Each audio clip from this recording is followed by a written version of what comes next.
So good morning, everybody, and thank you for the introduction. First, I would like to acknowledge the territory of the Treaty 1 territory and the homeland of the Métis Nation, and that I'm a visitor on these beautiful lands.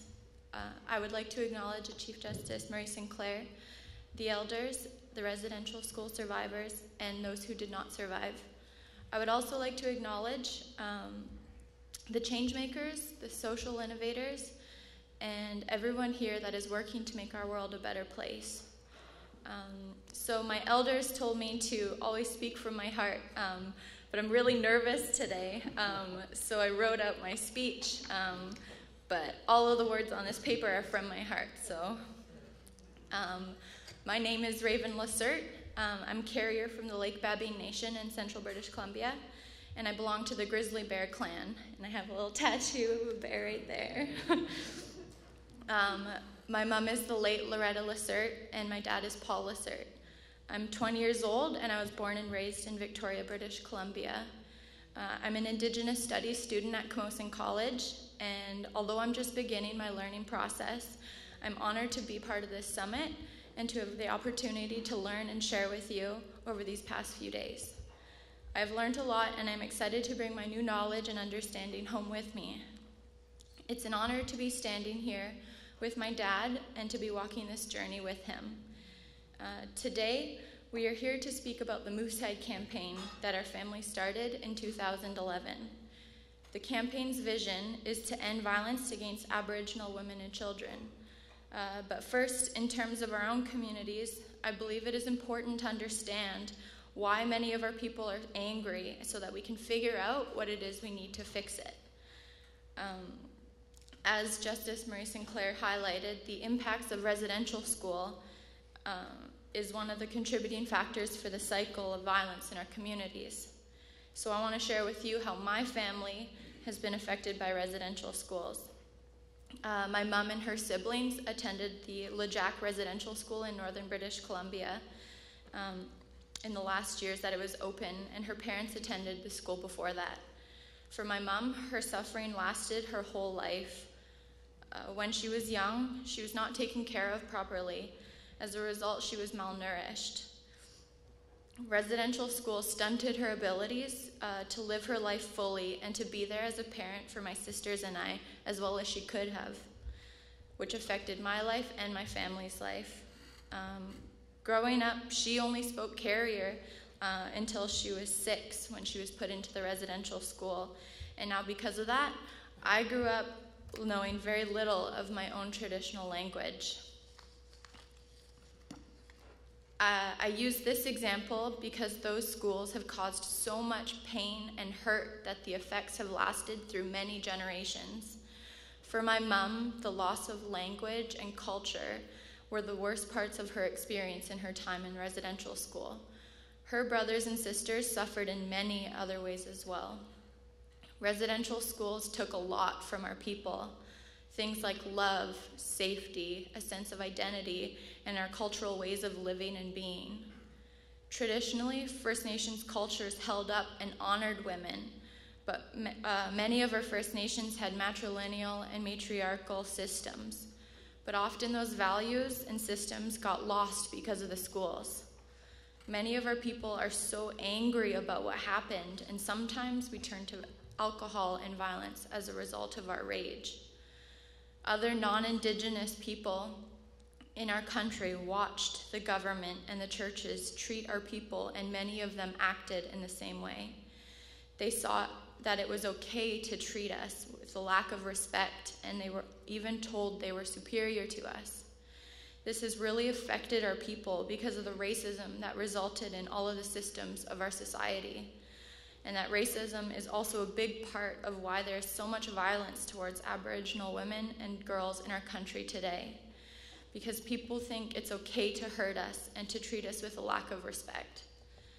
Because of the deeply painful experiences from our society and from our residential schools, kids did not get to live the same life that I have. I have had many opportunities throughout my life to grow into a strong, healthy, independent woman. I've had the privilege of going home to my traditional territory to learn and practice my culture, culture with my family, and to learn things like hunting and fishing and berry picking and my ceremonial practices. I am so happy that I've had the parents and my extended family that I did growing up to help me to get to where I am today.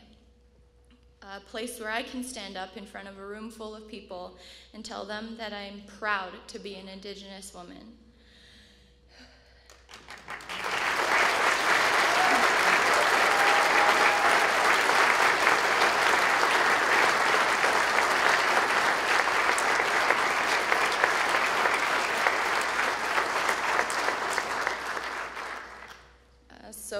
One day in 2011, my dad and I were out hunting for moose along the Highway of Tears.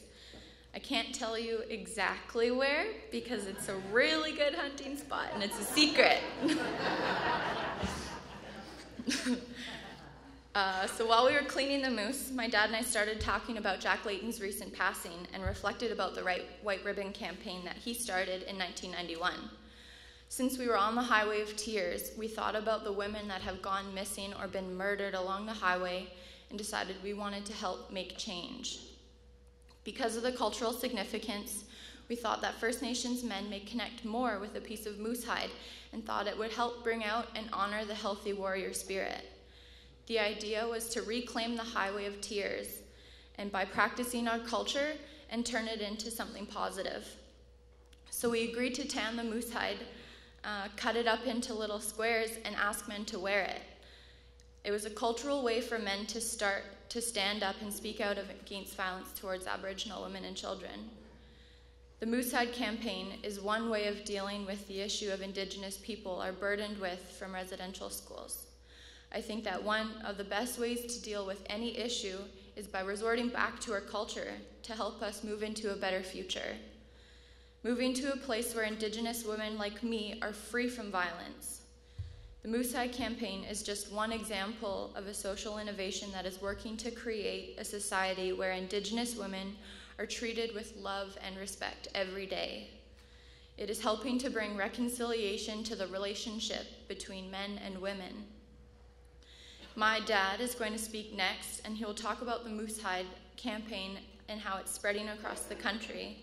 But before he speaks, I would like to say how amazing it feels to see the men standing up and joining the campaign. It makes me feel hopeful to see that men are ready for this change and to see men working hard to heal themselves, to see that, to ensure that their women and children in their lives are honored.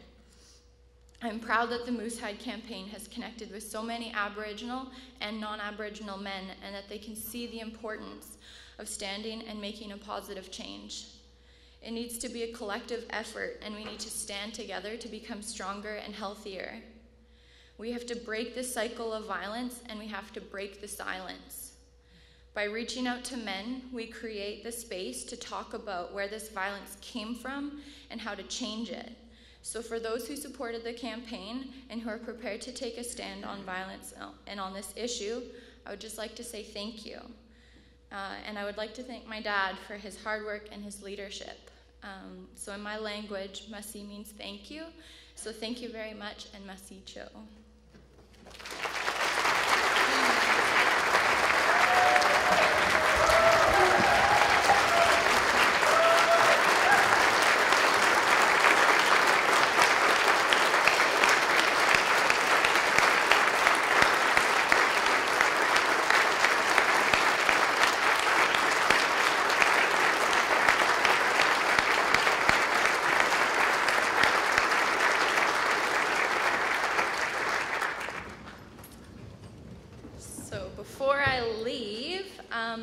I would like to sing a song. I have gone on tribal journeys for 5 years, and so it's a canoe journey that we do mostly from Canada down to the States. So I learned the Women's Warrior song, and I feel like a warrior right now, so I would like to sing a song if that's all right.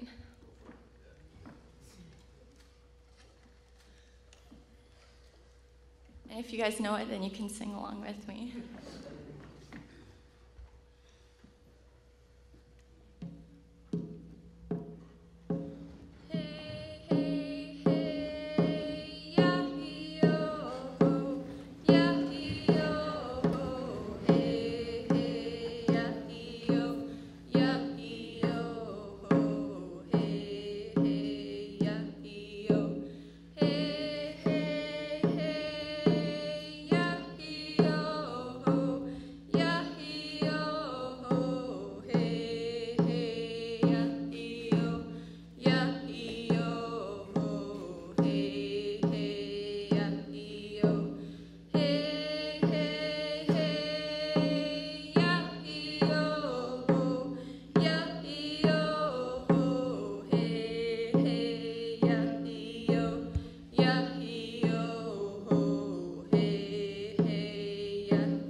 I'm hoping that Justice Murray Sinclair can come up here, and I'd like to gift this drum to him.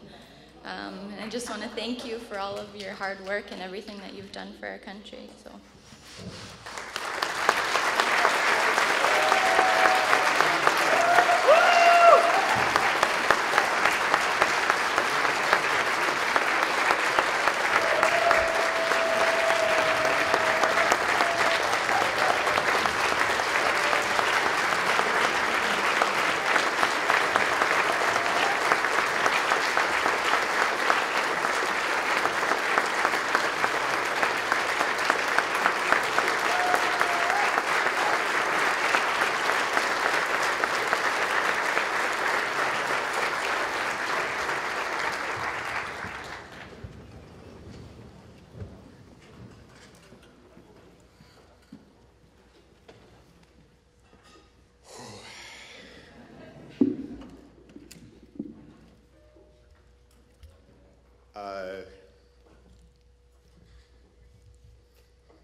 I'm so honored to stand on the stage with you.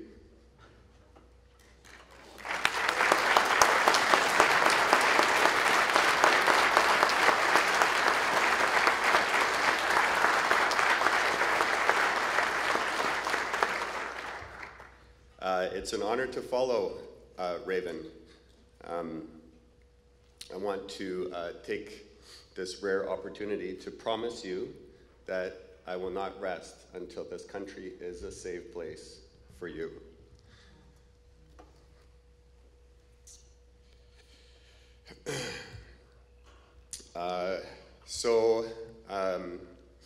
How many of you have a raven in your life?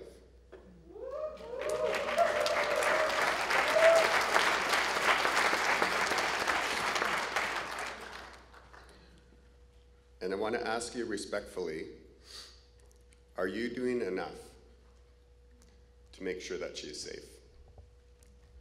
Are you doing enough in your life to speak out and to take a stand in a very specific way about the violence that the women in our communities and the children in our communities are suffering on a daily basis?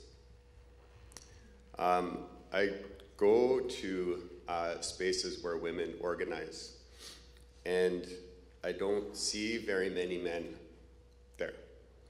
I don't see enough of us there. And I believe that it's long overdue for the men in our community of all ages to take a stand against violence towards women and children. And for a very long time now, women have been bearing the burden of abuse. And they've also been bearing the burden of advocacy, very often without us. This is not a woman's problem. So I'm going to try something here. I should have brought up tissue with me here.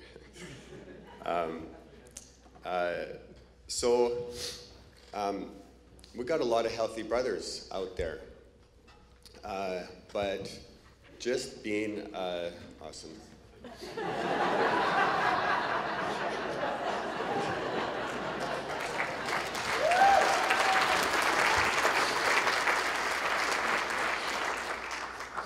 Ever gross, eh?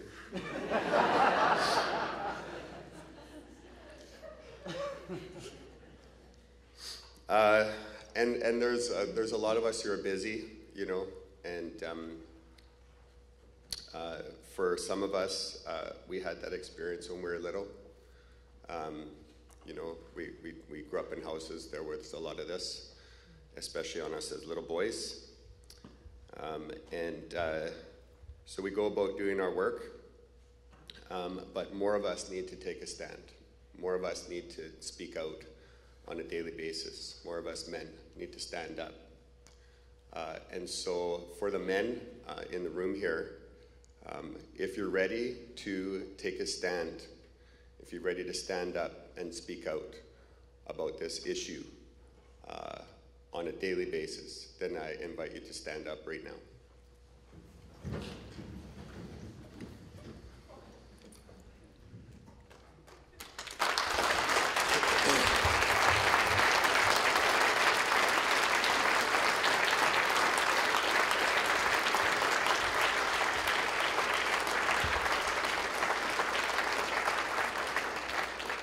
don't forget what you're doing here. Don't get busy. For the sisters in the room here, I just wanted to say thank you for your leadership. Thank you for your tenacity, and to ask you to just look at our brothers here. We're so small. We're so new in our healing journey. We inherited a broken paradigm of a stiff upper lip, and we're suffering. You know, the men in our communities are suffering. We're not just hurting other people, we're hurting ourselves. And we can't go on this journey without doing it together, without standing up together. So I ask all the sisters in the room to stand with us.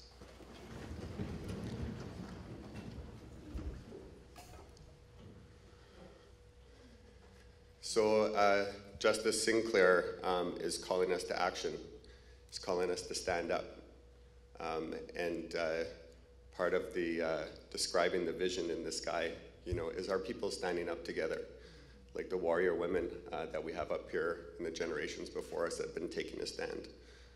And so I wanted to thank you for taking a stand, for willing to stand up today. Thank you.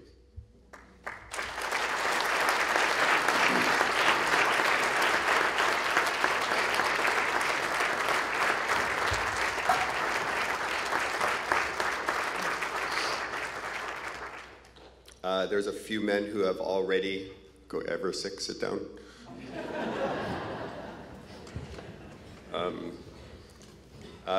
There's a few men who have already been taking a stand. They've already answered this call to action, and I just wanted to acknowledge a few of our brothers here who we've been practicing intimacy, vulnerability, being vulnerable together. This is not an exhaustive list by any means, but I just wanted to acknowledge some of our brothers that are here. Stephen Huddard, Jeff Sear, Nelson Mayer, Murray Sinclair, Ian Capstick, my dad, Mark Lacert, who's not here, but is a hero in my life, Bruce Parisian, Elder Leonard Ward, Dylan Felker, Ry Moran, Warren Claremont, David Stevenson, Eric Klaptuk,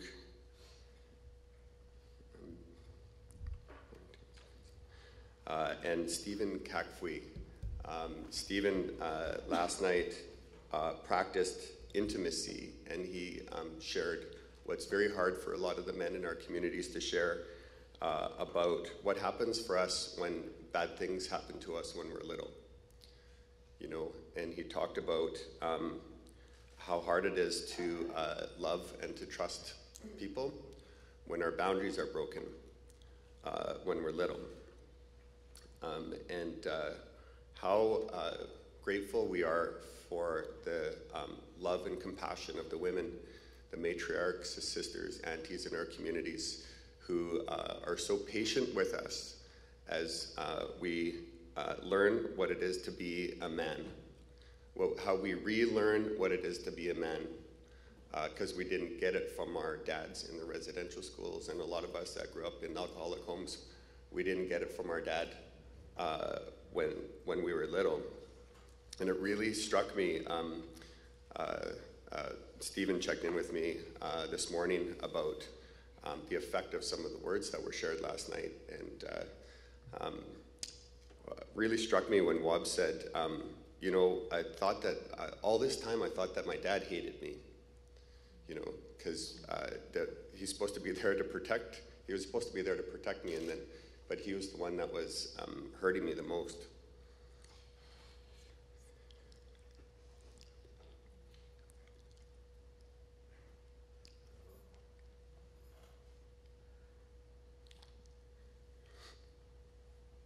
But through that healing process, as Raven said, by turning to our culture, we are reclaiming a lot of those relationships, and just this incredible man that I've had the chance to learn from as well, Chief Robert Joseph, Karen's dad, really helped me to understand help me to understand, you know, that he loves me, you know. And it wasn't until about 2 years ago that he could look right at me and say, I love you, son, you know.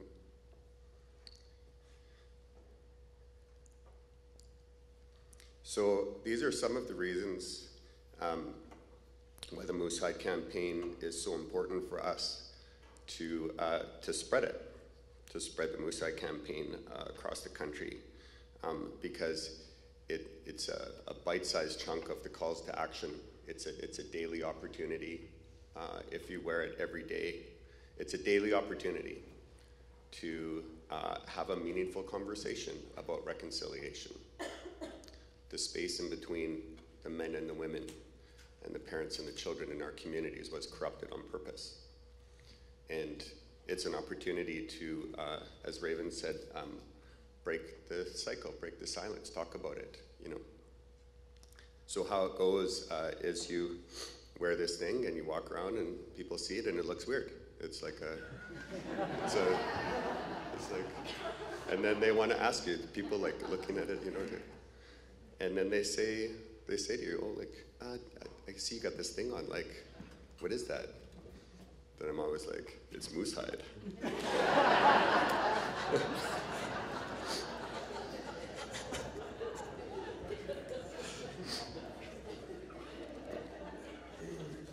And then they always say, oh yeah, why are you wearing Moosehide like that?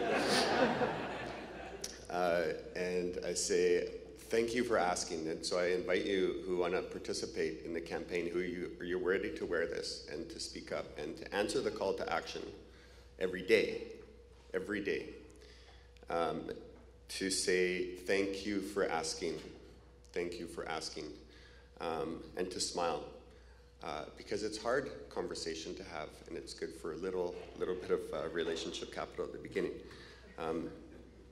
And to say it's because I'm speaking out against violence towards women and children. It is not right. It was never in our culture to hurt, any of our cultures, to hurt the women and children in our families. It was always in our culture to love and protect them, to serve them, to treat them with honor and respect at all times, as Raven has called on us to do. So just a few thoughts about the way that we've been bringing it to scale. When we founded the Moosehide Campaign, Raven and I, along the Highway of Tears, 2011, we took that hide back to Victoria, tanned it up, cut it up, and then we started gathering hides, and Raven and her sisters cut up the first 25,000 squares of hide. And we gave it around to men.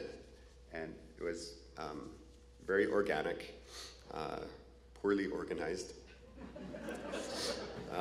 And they went on strike after 25,000 squares. So they got stress injury of like punching the holes and all that kind of stuff. And we have no WCD at home,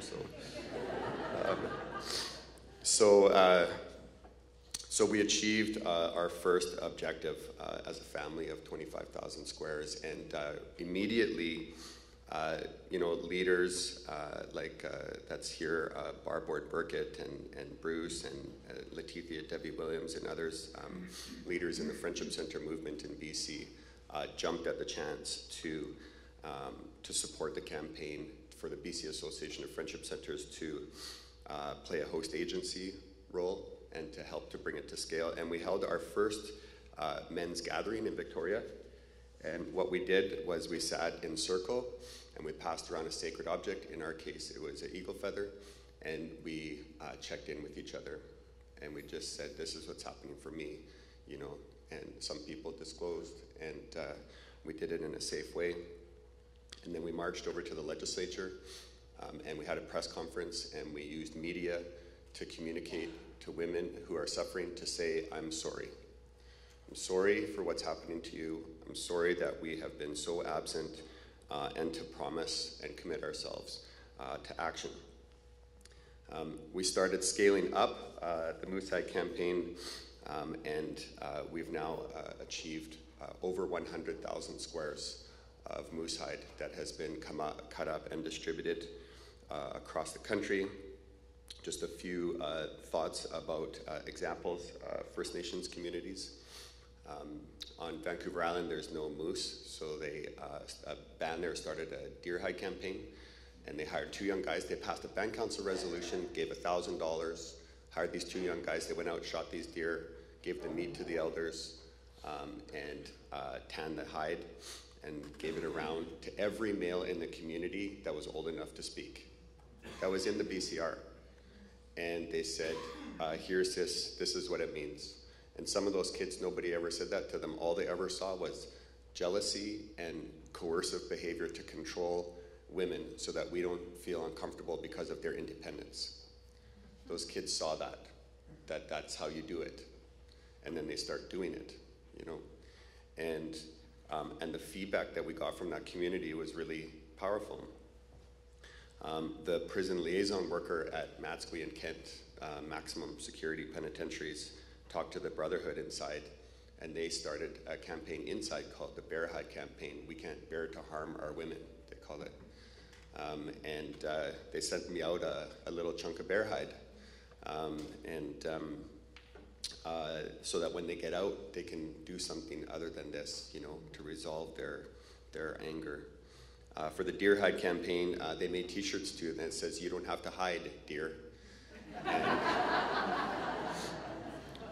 Indigenous social innovation. And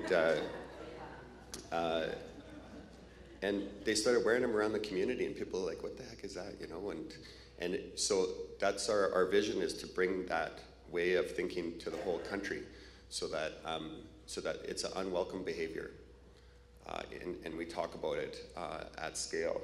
In Alberta, Nelson and the Alberta Association of Friendship Centres have really embraced and endorsed the Moosehide Campaign.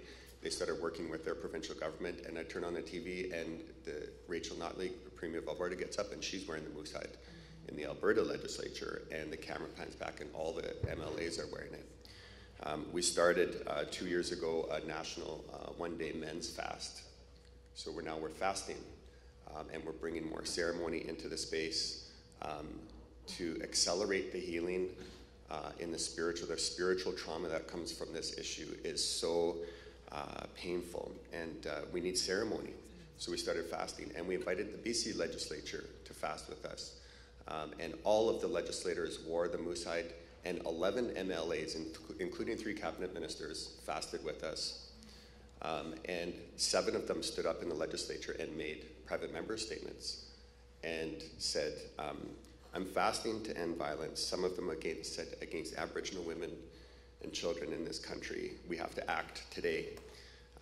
And some of them said, just, you know, I was so impacted. And when you're fasting, you're in ceremony. So we had a chance to witness, and Dave is here, and we had a chance to witness what it's like to see somebody in ceremony speaking in the legislature. And it's visceral. People like, not used to, what the heck is this thing, you know? There's a ceremony going on here. And it started to really affect people. Our hands go up to the National Association of Friendship Centres, and Jeff's leadership, Yancey, and other men, Brian and guys at the NAFC office, who really have embraced the Moosehide Campaign as well, and made it a central part of the Action for Indigenous Women initiative, and who have participated personally in showing their true self, being vulnerable. I got a call from the Toronto Star, and the reporter's like, "Oh, hey, what about this Moosehide Campaign?" And it's like, "Well, where did you hear about it?" She's like, "We're in the newsroom, and this guy is wearing the Moosehide thing." And I was like, "Hey, what is that?" And he's like, "It's Moosehide." It's like, oh no. So don't do it. Don't do that. Just wanted to. So there is. We're bringing this thing to scale. Our vision. Just a thought about our vision going forward. Is a couple of things. The RCMP Chief Inspector in the BC region has committed to making Moosehide Campaign one of their top corporate priorities this year. We have detachments that are piloting the Moosehide Campaign, and we've been challenging the RCMP to look at their own members. Never mind pointing the finger at the community. You know, how many members are hitting their partners? And who do you phone if it's the RCMP officer that's hitting you in your home? Who do you call? You don't call the detachment. And they don't have anybody to call. There's no separate process for partners. So this is an inside job. This is an inside job for each of us as men. None of us are there yet, and we will never get there. It's going to be a lifelong journey of healing and being willing to be vulnerable together.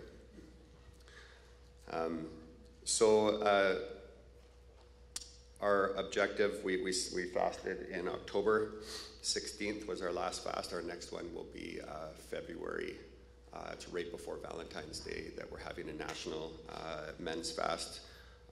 We want to invite partners. We challenge the Government of Canada to wear the moosehide.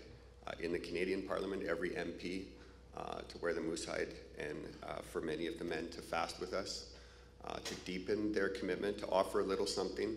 It's not just words. Give a little bit of your suffering up to the Creator to help with this healing. And our new hope is that in 5 years, we can have a 1 million man fast. Our call to action is within 5 years, we want to have a 1 million men fasting to end violence towards women and children in this country, and to work with our partners to distribute 1 million squares of moosehide. Some people say it's going to have to start becoming the Moosehide Campaign.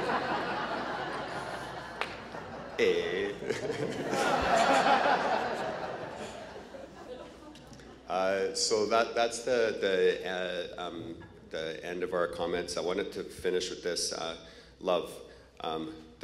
They tried to take all sorts of things from us: our culture, our language, you know, and our spirit and love. They tried to corrupt the love relationship between men and women and parent and child. And it's just us chickens. We can take it back. We can take it back. And it's weird people feel uncomfortable to talk about love. Not me. I love every single one of you. And I wanted to invite you into just one love session here for a second. And 4 eyes. Those of you who know, it's like the love eyes. So you look, the namaste, the light in me sees the light in you. And it's not a bad thing. It's the one medicine that we are born with an inherent need for, that medicine. And not just love, unconditional love. That's the medicine that we have an inherent need at birth. And it's free, you know, it's unlimited. So for the people to your right and left to make the love eyes, and then we do a hug or a handshake. So if you're, not everybody's huggers, so if you want a handshake, then that's great. If you want to hug, do that. Stand up though, stand up.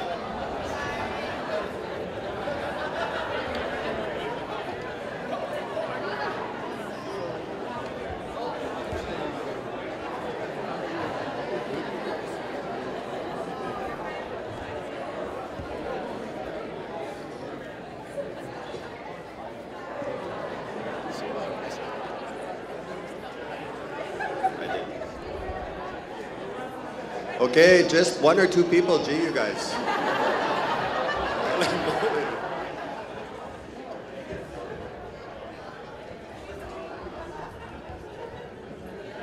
So thank you very much for your attention. Sorry we went over time, but I really appreciate all your support and your participation. And please don't forget, wear this every day. There's lots here, so take some because it's going to go in the wash and you're going to forget it. And yeah, please wear it every day. Thank you very much.